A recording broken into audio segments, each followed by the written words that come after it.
नमस्कार, आप देख रहे हैं विशेष और मैं हूं आपके साथ राहुल कंवल।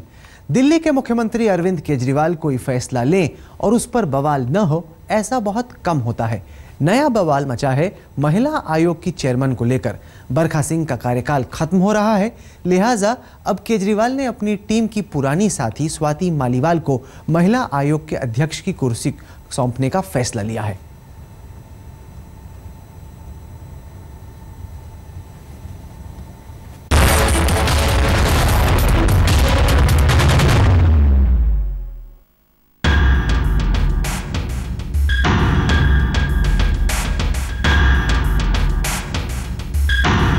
अपनी बहन कजन सिस्टर है, कोई तजुर्बा भी शायद उन्हें नहीं है।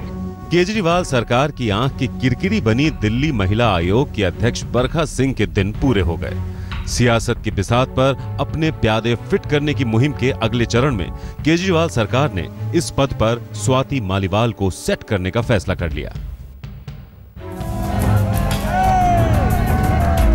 विधानसभा चुनावों में आम आदमी पार्टी का जमकर प्रचार करने वाली स्वाति मालीवाल पार्टी नेता नवीन जयहिंद की पत्नी हैं। साथ ही स्वाति मोटी तनख्वाह पर अरविंद केजरीवाल के दफ्तर में जन शिकायत सेल की मुखिया के तौर पर काम कर रही थी। अब दिल्ली महिला आयोग के अध्यक्ष के पद पर उनकी नियुक्ति की खबर पर हंगामा खड़ा हो गया। अरविंद केजरीवाल पर सिद्धांतहीनता के आरोप लगे तो परिवारवाद के भी। ये वही अरविंद केजरीवाल हैं जो बरखा सिंह की नियुक्ति पर कांग्रेस को घेर रहे थे कि वो किसी पार्टी सदस्य को दिल्ली महिला आयोग की मुखिया न बनाए। उन्होंने बरखा की जगह मैत्रेयी पुष्पा का नाम प्रस्तावित किया था, लेकिन जब अपनी बारी आई तो मैत्रेयी पुष्पा का नाम वो भूल गए। दिल्ली की जनता ये जानना चाहती है, गत एक वर्ष के अंदर मैत्रेयी पुष्पा ने ऐसा क्या कर दिया कि उनकी योग्यता इस कमीशन का चेयरमैन बनने के लिए नहीं रही, या फिर दूसरे शब्दों में कहें कि स्वाति ने ऐसा क्या कर दिया कि वो एक साल में महिलाओं के मुद्दों को लेकर के उन्होंने बहुत काम किए हैं जो उसकी योग्यता में आते हैं। दरअसल अरविंद केजरीवाल के इस फैसले को लेकर विपक्ष को कई बातों पर ऐतराज था। स्वाति मालीवाल की उम्र अभी सिर्फ 30 साल है। किस अनुभव के आधार पर उन्हें इतना अहम पद दे दिया गया? केजरीवाल पहले इस पद पर गैर राजनीतिक नियुक्ति के पक्षधर थे, फिर उन्होंने स्वाति की नियुक्ति किस आधार पर कर दी? केजरीवाल ने कांग्रेस के परिवारवाद का जमकर विरोध किया था, लेकिन स्वाति की नियुक्ति क्या परिवारवाद नहीं है? विपक्ष का तो ये भी आरोप है कि ये नियुक्ति इस नाते हुई क्योंकि स्वाति मालीवाल अरविंद केजरीवाल की रिश्तेदार हैं। आरोपों के तीर चले तो आम आदमी पार्टी की तरफ से सफाई की झाड़ू भी चली। दावा किया गया कि स्वाति को लेकर जो भी फैसला किया गया है वो उनकी योग्यता के आधार पर ही किया गया है। अब ऐसे तो आप किसी के साथ रिश्तेदारी बना दीजिए। अरे वो रिश्तेदारी कह के आप रिश्तेदार है वो रिश्तेदार की वजह से थोड़ी ना वो उसने काम किया है। रिश्तेदार कहाँ है, दिखा दो। या नवीन जयहिंद की पत्नी है कोई, वो उसकी वजह से थोड़ी है। स्वाति मालीवाल को जो लोग जानते हैं वो इस बात को भी मानेंगे कि ये वो आवाज है जो हमेशा अन्याय के खिलाफ उठी है, सच का साथ देने के लिए उठी है, फ्री एंड फेयर वॉइस है एक्टिविज्म की दुनिया के अंदर। पिछले कई महीनों से आम आदमी पार्टी के कई नेताओं का पाला दिल्ली महिला आयोग से पड़ा था। आयोग की अध्यक्ष बरखा शुक्ला सिंह के एक्शन से कुमार विश्वास और सोमनाथ भारती जैसे नेता सांसद में थे। बरखा सिंह कहती हैं कि अब स्वाति मालीवाल के आ जाने से केजरीवाल सरकार अपनी मनमर्जी करेगी। लेकिन जिस तरह से परिवारवाद को उन्होंने यानी कि पूरे कमीशन को अपने अंडर कर लिया, अपने कि यहाँ पे जो भी होगा अब जो वो चाहेंगे वही होगा। कभी वो भी दिन थे जब सरकार के हर फैसले का अरविंद केजरीवाल पोस्टमार्टम किया करते थे। अब घड़ी की सुइयां घूम गई हैं। अब केजरीवाल सत्ता में हैं और उनका हर फैसला विपक्ष के स्कैनर में। रोशनी ठोकने के साथ पंकज जैन, दिल्ली आज तक। सत्ता की सियासत बड़ी अजीब है, बाहर से कुछ दिखती है और भीतर से कुछ और। अरविंद केजरीवाल ने परिवारवाद, भाई भतीजावाद के खिलाफ कभी अपनी आवाज बुलंद की थी, लेकिन जब वो खुद सत्ता में आए तो वही करने लग गए जो उनसे पहले बाकी राजनीतिक पार्टियां क्या करती थी। विपक्ष कुछ और नहीं, बस केजरीवाल को आईना दिखाना चाहता है।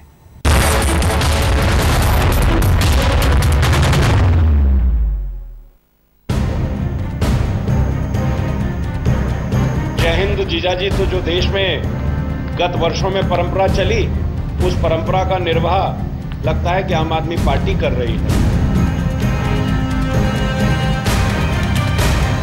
यहाँ पे जो भी होगा, अब जो वो चाहेंगे वही होगा। स्वाति मालीवाल को जो लोग जानते हैं वो इस बात को भी मानेंगे कि ये वो आवाज है जो हमेशा अन्याय के खिलाफ उठी है, सच का साथ देने के लिए उठी है। स्वाति मालीवाल मुद्दा बन गई, इसलिए बीजेपी ने अपने कमान से दो निशाने साधे, हमला केजरीवाल पर और तंज कांग्रेस पर। अरविंद केजरीवाल का दावा था कि राजनीति की सूरत बदल देंगे, पर लगता है कि राजनीति ने ही उनकी सीरत बदल दी है, वरना परंपरागत राजनीति करने वाले नेताओं को ऐसा बोलने का मौका नहीं मिलता। जय हिंद जीजाजी तो जो देश में गत वर्षों में परंपरा चली, उस परंपरा का निर्वाह लगता है कि आम आदमी पार्टी कर रही है। आम आदमी पार्टी ने दिल्ली विमेन कमीशन के संदर्भ में जनवरी 2014 में जब सरकार में आए थे, तो जो कांग्रेस द्वारा अपॉइंटेड बरखा सिंह उसकी चेयरपर्सन थी, तो ये कहा गया था कि इनको हटाना चाहिए क्योंकि ये पार्टी विशेष को बिलोंग करती हैं। स्वाति के संदर्भ में केजरीवाल साहब का क्या कहना है? क्या आपकी पॉलिटिकल एडवाइजर, जिनको आप एक सैलरी भी देते हैं, उनको आप इस कमीशन का चेयरमैन बना रहे हैं, तो क्या वो सारी योग्यताएं पूरी करती हैं? स्वाति मालीवाल से अरविंद केजरीवाल की रिश्तेदारी बताई जाती है। दिल्ली का मुख्यमंत्री बनने के बाद केजरीवाल ने स्वाति को 1,15,000 रुपए की तनख्वाह पर अपने दफ्तर में शिकायत मामलों का सलाहकार नियुक्त किया था।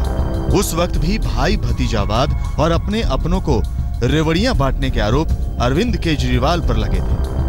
अब विवाद नई सीढ़ी चढ़ गया तो पुरानी साथी शाजिया इल्मी की पुरानी यादें भी ताजा हो आईं। शाजिया कहती हैं कि मालीवाल के लिए केजरीवाल ने पहले भी पार्टी के नियम तोड़े हैं।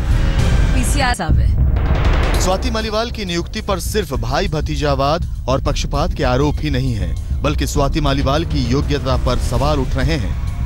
दिल्ली में 1994 एक्ट के चैप्टर 2 के सेक्शन 3 के मुताबिक महिला आयोग की अध्यक्ष महिला कल्याण के लिए प्रतिबद्ध होनी चाहिए।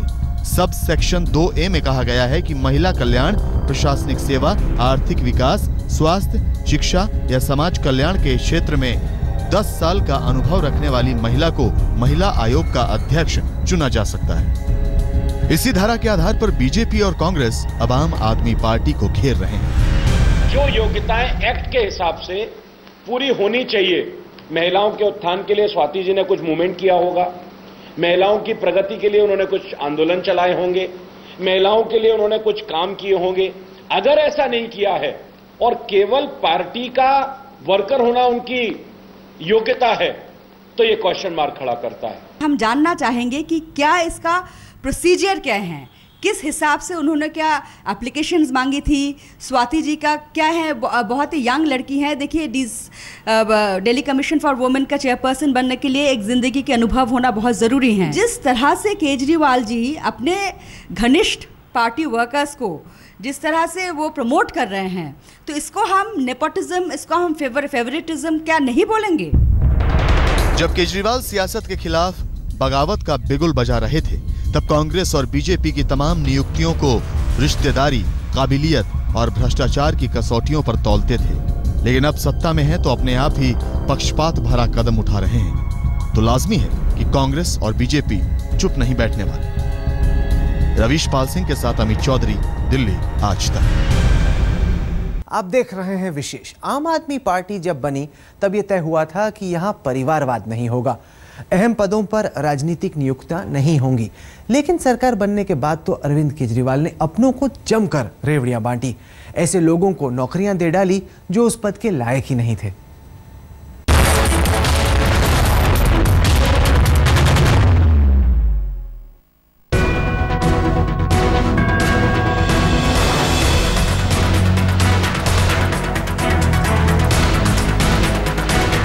स्वाति मालीवाल के बहाने एक बार फिर उन नियुक्तियों की बातें चल निकली हैं जो अरविंद केजरीवाल सरकार ने अपने महकमे में की हैं। इसमें आम आदमी पार्टी कार्यकर्ताओं को जमकर रेवड़ी बांटी गई है। दिल्ली में मुख्यमंत्री और मंत्रियों के स्टाफ के लिए कुल स्वीकृत पद सिर्फ 163 है, जबकि केजरीवाल और उनके मंत्रियों ने 199 लोगों की नियुक्ति कर रखी है। इससे पहले शीला दीक्षित के वक्त में सीएमओ में 98 स्टाफ रखे गए थे। जाहिर है कि केजरीवाल सरकार स्वीकृत पदों से ज्यादा स्टाफ भर्ती कर चुकी है। यही नहीं, जिन लोगों को मोटी तनख्वाहों पर रखा गया है, जरा उनकी सूची भी देख लीजिए। केजरीवाल ने आम आदमी पार्टी के सदस्य आशीष तलवार को अपना राजनीतिक सलाहकार बनाया है। उनकी तनख्वाह 1,15,881 रुपए प्रति माह है। स्वाति मालीवाल भी मुख्यमंत्री की जन शिकायत सलाहकार है। उनकी तनख्वाह भी 1,15,881 रुपए प्रति माह है। नागेंद्र शर्मा को भी केजरीवाल का मीडिया सलाहकार बनाया गया है। उनकी तनख्वाह भी 1,15,881 रुपए प्रति माह है। केजरीवाल ने अपने पुराने साथी विभव कुमार को मोटी तनख्वाह पर अपना प्राइवेट सेक्रेटरी रखा है। इसके अलावा गोपाल मोहन को एंटी करप्शन हेल्पलाइन का सलाहकार बनाया गया है। पार्टी से जुड़े रहे सुकेश कुमार जैन को मुख्यमंत्री का ओएसडी बनाया गया है, जबकि कपिल सिंह और प्रवीण मिश्रा को डिप्टी सीएम का ओएसडी बनाया गया है। आप अपने ही पॉलिटिकल कार्यकर्ताओं को सरकारी नौकरी दे दें और उनको सरकारी तनख्वाह, घर, गाड़ी वगैरह देते हैं। खूब सारी नौकरियां अपने पॉलिटिकल वर्कर्स को दे दी जा रही हैं, और अगर ये बात है कि ऐसे ऐसे लोगों को दे दी जा रही हैं जो कि क्वालिफाइड भी नहीं है, बगैर कोई सिलेक्शन हुए, ये तो गैर संवैधानिक भी है। ये फहरिस्त अभी उन लोगों की है जिनको बड़े ओहदों पर बिठाया गया है। केजरीवाल सरकार के स्टाफ में तो ऊपर से नीचे तक बस आम आदमी पार्टी से जुड़े लोगों की ही भरमार है। कुमार कुणाल, दिल्ली, आज तक। दिल्ली महिला आयोग की नई अध्यक्ष की खबर से सबसे ज्यादा खुश होंगे आम आदमी पार्टी नेता कुमार विश्वास और सोमनाथ भारती। इन दोनों नेताओं को महिला आयोग की तरफ से नोटिस भेजा गया था। आयोग की अध्यक्ष फरका सिंह ने इन दोनों नेताओं को महिला आयोग के चक्कर कटवा दिए थे।